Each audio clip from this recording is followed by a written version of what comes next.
പണ്ടേ സൈക്കിളിന്റെ ബെല്ലടി ശബ്ദം കേൾക്കുമ്പോ മുറ്റത്തേക്ക് ഐസ്ക്രീം വാങ്ങിക്കാൻ ഓടിയിരുന്ന ഓർമ്മ ഉണ്ടോ? അന്നൊക്കെ നിങ്ങൾ എപ്പോഴും ചിന്തിച്ചിട്ടുണ്ടോ ഈ സാധനം ഒരിക്കൽ നമ്മളെ വീട്ടിലുണ്ടാക്കുമെന്ന്? സത്യം പറഞ്ഞ ഞാൻ സ്വപ്നത്തിൽ പോലും വിചാരിച്ചിട്ടില്ല കേട്ടോ.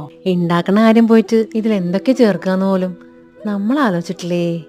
പക്ഷെ ഇപ്പുണ്ടല്ലോ, ഇതുണ്ടാക്കാനേ ഭയങ്കര ഈസിയാന്ന് കേൾക്കുമ്പോൾ നമ്മുടെ മനസ്സിലും ചെറുതായിട്ടൊരു മോഹം ഒതുക്കില്ലേ. എന്തായാലും ഒന്നങ്ങോട്ട് പരീക്ഷിക്കണം എന്ന്. ഇൻഗ്രീഡിയൻസ് കമന്റ് ബോക്സിലുണ്ട് കേട്ടാ. അങ്ങനെ വരും പോലെ വരട്ടെ എന്ന് വിചാരിച്ചിട്ട് എവിടേക്കോ നോക്കി പഠിച്ച് ഐസ്ക്രീം ഉണ്ടാക്കിയപ്പോഴേ വീട്ടിലെല്ലാരും ചോദിക്കുക, സത്യം പറ ഇത് കടയിൽ നിന്ന് വാങ്ങിച്ചല്ലേന്ന്. ആ ചോദ്യം അങ്ങോട്ട് കേട്ടപ്പോൾ സന്തോഷാണോ അതോ സങ്കടാണോ എന്നറിയാതെ എൻ്റെ ആർദ്ര നയനങ്ങൾ ചുടുബാഷ്പം തൂകി. മനസ്സിലായില്ല? കരച്ചില് വന്നൂന്ന്. അല്ല, എൻ്റെ അധ്വാനത്തിനെ ഇവിടെ ഒരു വിലയില്ലേ, അതായിരുന്നു എൻ്റെ സങ്കടം. പിന്നെ കടയത്തെ ഐസ്ക്രീമായിട്ട് ഉപമിക്കാൻ മാത്രം ഞാൻ വളർന്നോ അതോർത്തൊരു സന്തോഷവും. എന്തായാലും നിങ്ങൾ നാളെ ഉണ്ടാക്കുമല്ലോ, അപ്പം അറിയാം.